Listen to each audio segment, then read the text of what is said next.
Hello दोस्तों, हमारे YouTube channel देव 63 knowledge पर आप सभी का स्वागत है। सबसे पहले तो सभी को राधे राधे, जय श्री कृष्णा, जय श्री श्याम। हमारा मैथ का चैप्टर चल रहा था प्रश्नावली 4.2 द्विघात समीकरण। ठीक है, तो आज हम इसमें से जो बचे हुए सवाल थे प्रश्नावली 4.2 के, आज सारे सवाल हम यहाँ पे कंप्लीट करने वाले हैं। तो ध्यान से देखना भाई, आ जाइएगा। ये आपका मैंने प्रश्न नंबर 4 बोर्ड पर लिख लिया है। ठीक है, क्या है? दो क्रमागत धनात्मक पूर्णांक ज्ञात कीजिए जिनके वर्गों का योग कितना है? 365 है। ठीक है, बहुत बढ़िया सवाल है, बहुत अच्छा सवाल है कि आपकी हाई स्कूल के बोर्ड एग्जाम में जो है आपको देखने को जरूर मिलेगा। ठीक है, तो ध्यान से देखना। यानी कि दो क्रमागत धनात्मक पूर्णांक दे रखे हैं हमें यहाँ पे। कौन क्या दे रखे हैं? दो क्रमागत धनात्मक पूर्णांक ज्ञात कीजिए जिनके वर्गों का योग कितना है? 365 है। उनके वर्गों का योग दे रखा है। ठीक है, चलिएगा हम स्टार्ट करते हैं। दो क्रमागत धनात्मक पूर्णांक, तो हमें तो पता नहीं है कौन से धनात्मक पूर्णांक है, हम अपनी तरफ से एक मान लेते हैं। माना पहला धनात्मक पूर्णांक क्या है? x है। ठीक है, हमने यहाँ पे क्या मान लिया? माना पहला धनात्मक पूर्णांक x है। तो दूसरा, अब ये कह रहे हैं दो क्रमागत, यानी कि क्रम से है, यानी कि एक के बाद एक, जैसे कि एक और एक के बाद में क्या आता है? दो, दो के बाद तीन, यानी कि क्रम से, इस तरह से क्रम में है। ठीक है, तो माना पहला धनात्मक पूर्णांक x है, तो दूसरा कौन सा हो जाएगा? x+1। इसलिए दूसरा क्रमागत धनात्मक पूर्णांक कितना हो जाएगा? x+1 हो जाएगा। ठीक है, अब आगे प्रश्न में क्या कह रहे हैं? जिनके वर्गों का योग क्या है? 365 है। तो अब यहां से हम क्या चलेंगे? प्रश्नानुसार, यानी कि प्रश्नानुसार क्या कह रहे हैं कि इनके वर्गों का योग,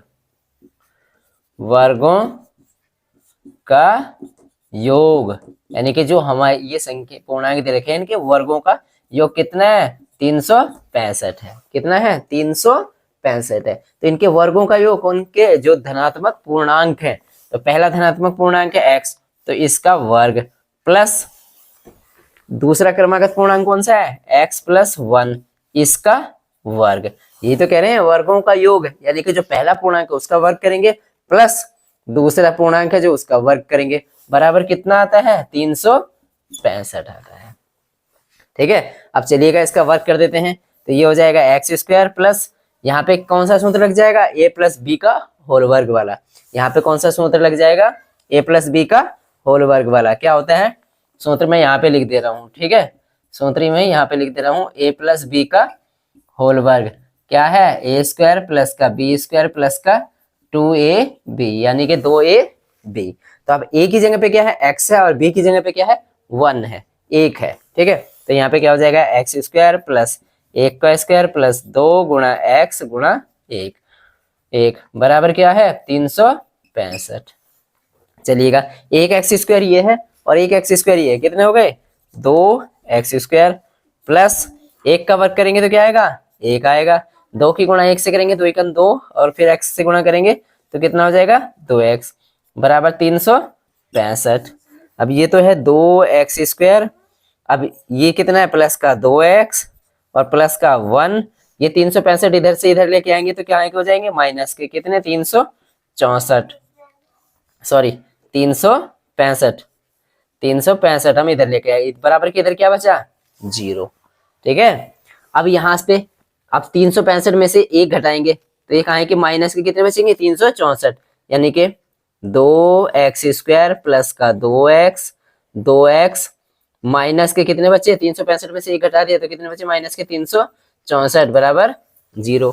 अब यहाँ से हम देखिएगा क्या कॉमन आ सकता है? यहाँ भी 2 कॉमन आ सकता है, यहाँ से भी 2 कॉमन आ सकता है, और यहाँ से भी हम 2 कॉमन ले सकते हैं। तो सभी से 2 कॉमन लिया हमने, तो यहाँ पे रह गया x² प्लस x माइनस 2 1 2, 2 6 2 8 16 और 2 दूनी 4, 182 बराबर 0। अब ये 2 इधर गुणा में है, बराबर के दूसरी तरफ जाएगा तो भाग में जाएगा, और भाग 0 को हम 2 से भाग करेंगे तो क्या आएगा, 0 ही आएगा। तो ये हो गया हमारा एक्स स्क्वायर प्लस का एक्स माइनस के 182 बराबर 0। यानी कि 2 अगर इसके बटे में भी रखेंगे तब भी क्या आएगा, 0 ही आएगा। अब ये क्या बन गया, एक द्विघात समीकरण बन गई है। यानी कि हमें इसके ऐसे गुणनखंड करने हैं कि जिनका गुणा करने पर तो 182 है, और चूंकि ये माइनस का चिन्ह है इसलिए घटाने पर कितना आना चाहिए, एक्स के यहाँ पे कोई संख्या गुणा में नहीं है, जहां पे कुछ नहीं होता वहां पे क्या होता है 1, यानी कि 1 एक्स है ना ये, ठीक है। तो गुणा करने पर तो 182 है और घटाने पर कितना आए, 1 आए। तो ऐसी दो संख्याएं हमें देखनी है, ठीक है। यहाँ पे आपको कैलकुलेशन आपको ध्यान रखनी पड़ेगी। तो ऐसे इसके दो गुणनखंड करिएगा जिनका गुणा करने पर तो 182 है और घटाने पर 1 आए। तो ऐसे कौन कौन से हैं, 14 गुणा 13। कल भी शायद हमने इस तरह का सवाल करा था इसका 182 को, कुछ शायद मुझे याद आ रहा है कुछ, ठीक है। तो यानी कि 14 की और 13 की गुणा करेंगे तो क्या आएगा, 182 आएगा, और 14 से 13 को घटाएंगे तो क्या आ जाएगा, 1 आ जाएगा। तो हम इसको लिख सकते हैं x square plus 14 minus 13 x minus 182, ठीक है, बराबर 0। चलिएगा मैं यहाँ पे करके बता दूं आगे फिर। अब यहाँ से क्या करेंगे हम, एक्स स्क्वायर प्लस ब्रैकेट हटा देंगे तो एक्स की गुणा 14 से होगी तो क्या आएगा, प्लस के 14x और माइनस के कितने 13x और माइनस का 182 बराबर 0। अब यहाँ से हम क्या कॉमन ले सकते हैं, यहाँ से ले सकते हैं x कॉमन लिया तो यहाँ से बचा x प्लस 14, यहाँ से माइनस का 13 कॉमन लिया तो यहाँ से बचा x, चूंकि माइनस का चिन्ह है इसलिए अंदर वाला चिन्ह बदल जाएगा, तो कहाँ का हो जाएगा, प्लस का हो जाएगा, क्या हो जाएगा 13 गुणा 14, 14 बराबर 0। अब यहाँ से x प्लस 14 हमने कॉमन ले लिया, यहाँ से बचा x माइनस 13 बराबर 0। x प्लस 14 बराबर 0 रखने पर तो x बराबर क्या आ जाएगा, माइनस के 14, और दूसरा क्या आ जाएगा, x माइनस 13 बराबर 0, x माइनस 13 बराबर 0, तो x बराबर 13, ठीक है। तो x की वैल्यू हमारी कितनी आएगी, x का मान आ गया यहाँ पे आगे माइनस के 14 और यहाँ से आगे कितना, x बराबर 13। तो यहाँ पे एक पहला पूर्णांक क्या आ जाएगा, x की जगह पे अगर यहाँ पे 13 रखे, क्योंकि माइनस है इसे माइनस वाले को छोड़ देना, ठीक है। तो हमारा मतलब आंसर में तो दोनों ही आपको सॉल्व तो इस तरह से करने हैं, लेकिन एक्चुअल में जो मान आएगा इसका x बराबर 13, यानी कि यहाँ पे कितना आ जाएगा, 13 आ गया। तो इसलिए दूसरा क्रमागत पूर्णांक कितना आ जाएगा, 13 में एक और जोड़ देंगे तो कितना आ जाएगा, 14, यानी कि ये आपका आंसर हो जाएगा, ठीक है। क्या हो जाएगा, 13 और 14। अगर ये माइनस का 14 रखेंगे तो ये माइनस का 14 और यहाँ पे कितना आ जाएगा, फिर माइनस के 14, तो फिर वो माइनस के 13 आ जाएगा, ठीक है। लेकिन वो माइनस में आ जाएगा, मान ये आपको ज्यादा बेटर रहेगा, उससे ज्यादा बढ़िया, ठीक है। तो यहाँ पे ध्यान से देख लेना सवाल को, फिर अगर नहीं समझ में आया तो वीडियो को रोक करके देख लेना भाई, मैं फिर भी एक बार आपको दोबारा से समझाने की कोशिश करता हूँ। बहुत अच्छा सवाल है, आएगा 4 नंबर दे करके जाएगा ये, ठीक है। तो इसीलिए भाई समय लगा रहे हो आप वीडियो को देखने में, ध्यान से देखना, समझने की पूरी कोशिश करना, हम अपनी तरफ से पूरा बेहतर प्रयास कर रहे हैं। एक बार मैं फिर से दोबारा से आपको ये समझा देता हूँ, ठीक है। देखो यहाँ पे देखिएगा, सवाल क्या है, सवाल को पढ़ना बहुत अच्छे तरह से है, जब तक आप सवाल को ध्यान से नहीं पढ़ोगे तब तक आप सवाल नहीं कर पाओगे। तो इसलिए सवाल को देखिएगा ध्यान से, क्या कह रहे हैं, 2 क्रमागत धनात्मक पूर्णांक है, यानी कि 2 क्रम से संख्याएं हैं, यानी कि 2 क्रमागत धनात्मक पूर्णांक है, ज्ञात करने हैं जिनके वर्गों का योग 365 है। तो हमने पहला पूर्णांक माना, हमने पहला पूर्णांक क्या माना, हमने अपनी तरफ से माना कि x है, तो दूसरा कितना होगा, दूसरा जो भी पूर्णांक है उससे 1 ज्यादा होगा, क्योंकि आगे क्रमागत बोला हुआ है इन्होंने। दूसरा क्रमागत पूर्णांक धनात्मक पूर्णांक क्या हो जाएगा, x प्लस 1 हो जाएगा, x प्लस 1 हो जाएगा। अब प्रश्न के अनुसार कह रहे हैं कि दोनों के वर्गों का योग, यानी कि पहला जो पूर्णांक है उसका वर्ग प्लस दूसरा जो पूर्णांक है उसका वर्ग का योग कितना है, 365 है। तो हमने प्रश्न के अनुसार चले, अभी इसका एक्स स्क्वायर आ गया, इसमें a प्लस बी वाला ये वाला सूत्र लगा दिया हमने, कौन सा, a प्लस बी का होल वर्ग, a square plus B square plus का 2ab, यहाँ से एक्स स्क्वायर तो ये वाला हो गया, एक्स स्क्वायर ये हो गया a प्लस बी का सूत्र, प्लस b की जगह 1 है तो 1 का स्क्वायर प्लस 2 गुणा a गुणा b बराबर 365। अब ये क्या हो गया, एक्स स्क्वायर ये दोनों मिलके कितने हो गए, ये भी प्लस का ये भी प्लस का, 2 एक्स स्क्वायर हो गए प्लस 1 का वर्ग 1 प्लस 2 की गुणा एक्स से करी तो 2x आ गया, 1 से करी तो फिर 2x आ गया, बराबर 365। अब हमने क्या किया, बस केवल इसको 2x² है, ये 2x ऐसे ही रहने दिया, प्लस का 1 ऐसे ही रहने दिया, 365 था बराबर में, इधर लेके आ गए तो माइनस में हो गया। अब यहाँ से हमने 2x² प्लस 2x माइनस के 365 में से ये माइनस के 365 ये प्लस का 1 है, कौन सा ज्यादा है, माइनस वाला ज्यादा है, तो चिन्ह का आएगा माइनस वाला। 365 से 1 घटाएंगे तो कितना बचा, 364। अब हमें सारी सम, ये भी सम संख्या है, ये भी सम संख्या है, ये भी सम संख्या है, ठीक है। तो हमें यहाँ से क्या दिखाई दे रहा है कि यहाँ से हम 2 कॉमन ले सकते हैं, हमने 2 कॉमन ले लिया, यहाँ से x² बचा, प्लस का x बचा है, यहाँ से माइनस का 182 बराबर 0। अब ये 2 इधर गुणा में है, इधर गया बराबर के दूसरी तरफ तो भाग में जाएगा तो 0 ही बन जाएगा, ठीक है। चलिएगा x² प्लस x माइनस का 182 बराबर 0, ये हमारी एक द्विघात समीकरण बन के आ गई। अब हमने गुणनखंड विधि से क्या करा, इसके गुणनखंड कर लिए, कि हमने देखा कि ये माइनस का 182 गुणा करने पर तो 182 आना चाहिए और घटाने पर 1 आना चाहिए, तो ऐसे हमने इसके फैक्टर करे, ऐसे हमने इसके गुणनखंड करे, तो कौन कौन से आए, 14 और 13, यानी कि 14 की और 13 की गुणा करेंगे तो कितना आएगा, 182 आएगा, और 14 में से 13 घटाएंगे तो कितना आएगा, 1 आ जाएगा, ठीक है। इस तरह से हमने इसको यहाँ से x² प्लस 14x माइनस का 13x माइनस का 182, यहाँ से x कॉमन लिया तो x प्लस का 14, यहाँ से माइनस का 13 कॉमन लिया तो यहाँ कितना बचा, चूंकि ये माइनस का चिन्ह है इसलिए अंदर वाला चिन्ह बदल गया, x प्लस 14, ये भी x प्लस 14, ये भी x प्लस 14 कॉमन लिया तो x माइनस का 13। अब यहाँ से x प्लस 14 बराबर 0 रखने पर फिर क्या करा हमने, x माइनस 13 बराबर 0 रखा, तो यहाँ से x बराबर 13 आ गया और यहाँ से x बराबर माइनस के 14 आ गया, ठीक है। तो एक पूर्णांक हमारा क्या हो गया, 13 हो गया, और दूसरा पूर्णांक कितना हो गया, 13 में 1 जोड़ दिया 14 आ गया, ठीक है।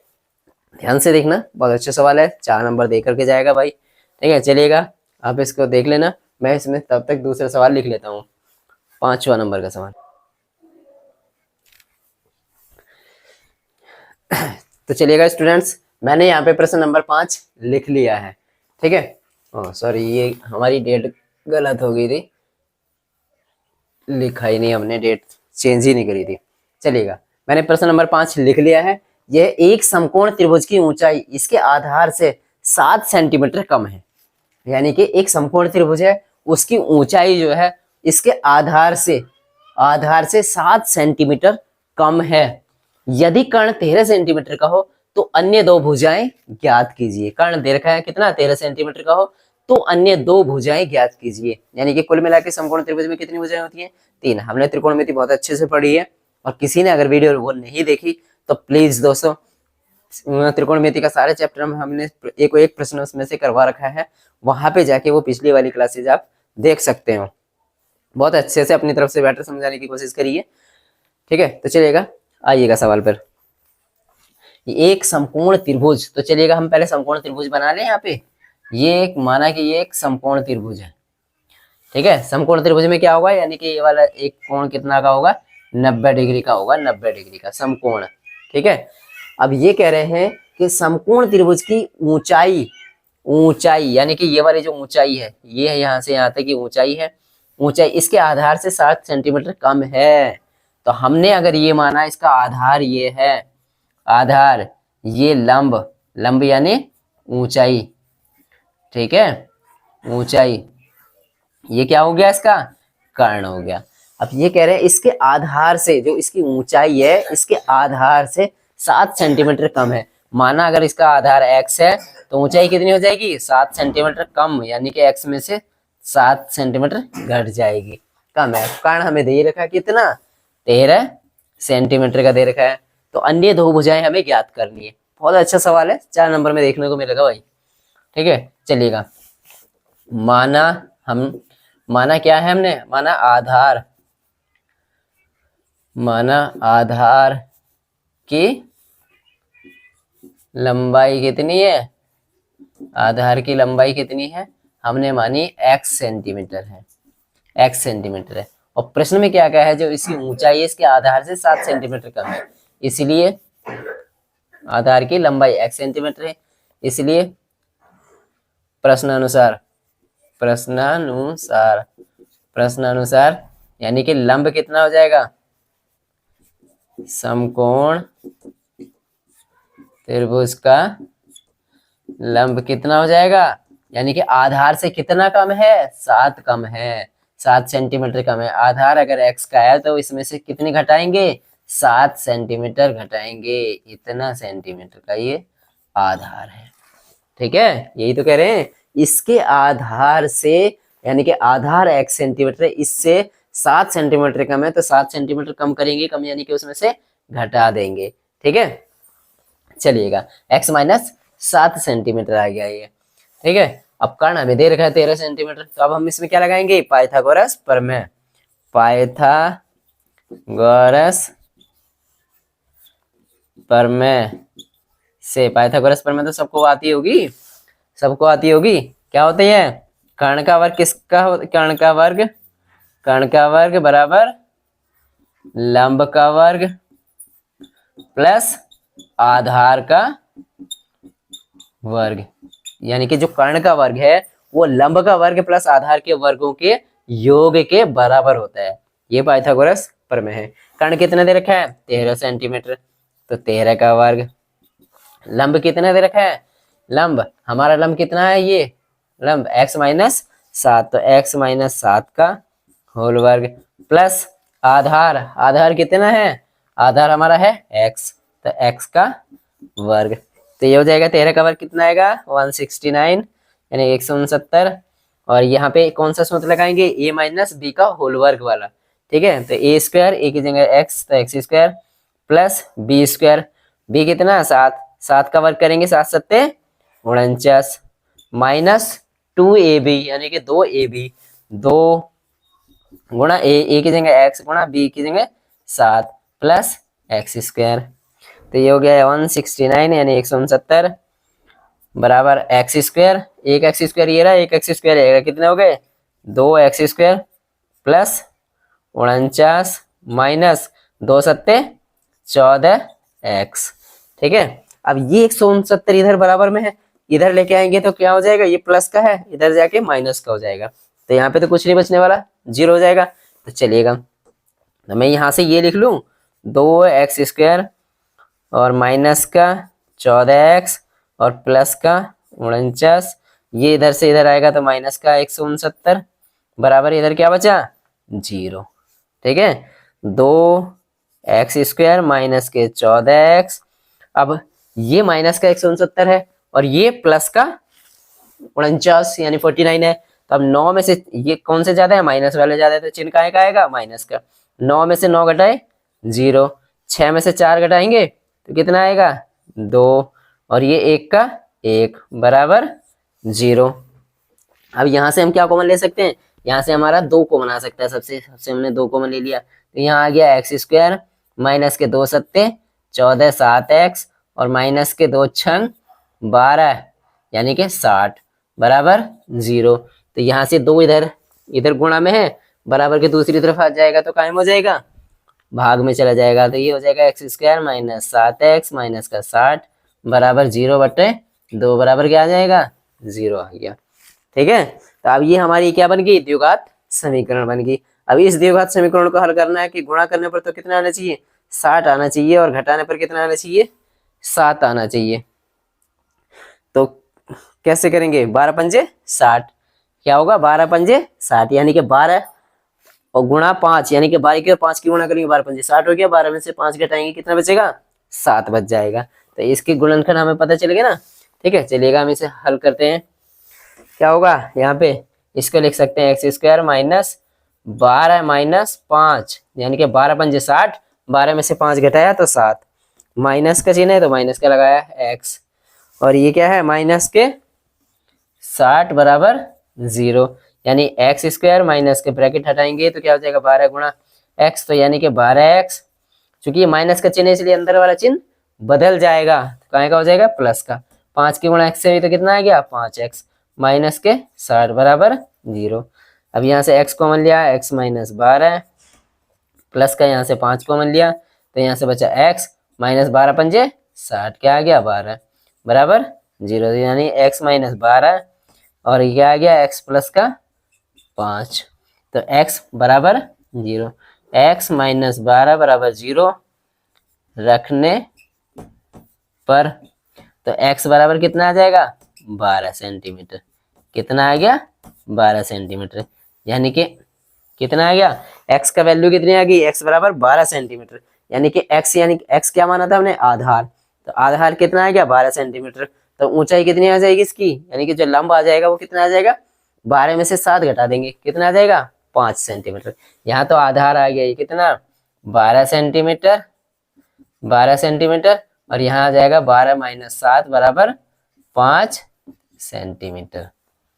क्या, समकोण त्रिभुज की ऊंचाई यानी कि लंब वाली भुजा कितनी आ जाएगी 5 सेंटीमीटर। आधार आ गई हमारी 12 सेंटीमीटर। कर्ण कितना है 13 सेंटीमीटर। ये तो सवाल में दिया ही है।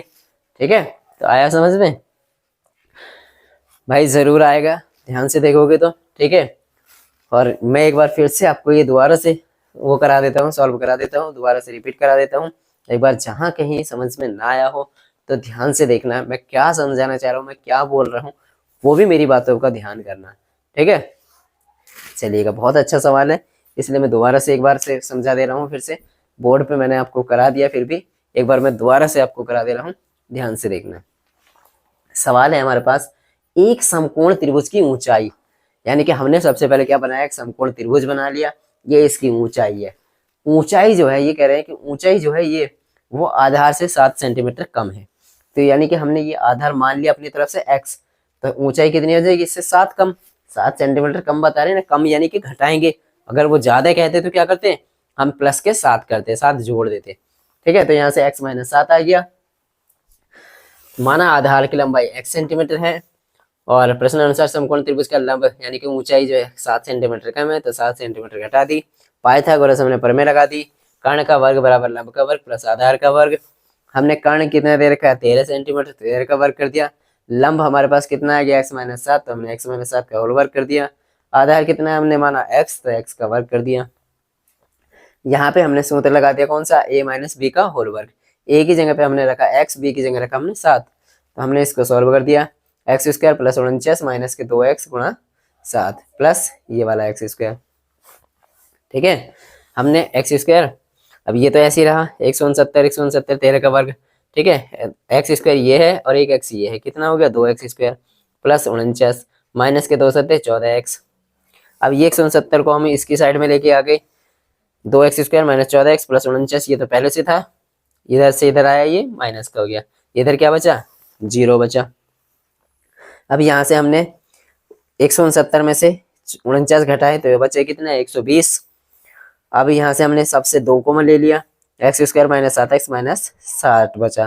ठीक है, अब हमने इसके गुणनखंड करे यानी फैक्टर करे कि गुणा करने पर 60 और घटाने पर 7, तो हमने देखा 12 और 5, यानी कि 12 5 60, और 12 में से 5 घटा रहे हैं तब 7 भी बच जा रहा है। ठीक है, हमने इसकी गुणनखंड कर दिए, यहाँ से x की वैल्यू निकाल ली हमने, कितनी आई 12, और तो ये आ गया हमारा आधार कितना आ गया 12, ऊंचाई कितनी आ गई हमारी उससे 7 कम है, तो 12 से 7 घटा दी 5 सेंटीमीटर, कर्ण में दे रखा था। ठीक है, इस तरह से आपको सवाल ये कंप्लीट होता है। अगर वीडियो पसंद आई हो तो प्लीज़ दोस्तों वीडियो को लाइक ज़रूर करना, और अगर कुछ दिक्कत परेशानी आपको कुछ ऐसा लगा हो तो कमेंट्स भी ज़रूर करना, ये भी ज़रूर बताना भाई कि वीडियो कैसी लगी आपको, सही लगी तो यस, नहीं लगी तो नो। ठीक है, और अगर वीडियो पसंद आई हो तो हमारे चैनल को सब्सक्राइब जरूर करें। थैंक यू, मिलते हैं नई क्लास में नए। आपकी ये प्रश्नावली 4.2 आज कंप्लीट हो गई है, कल से प्रश्नावली 4.3 करेंगे। Thank you, thank you, thank you.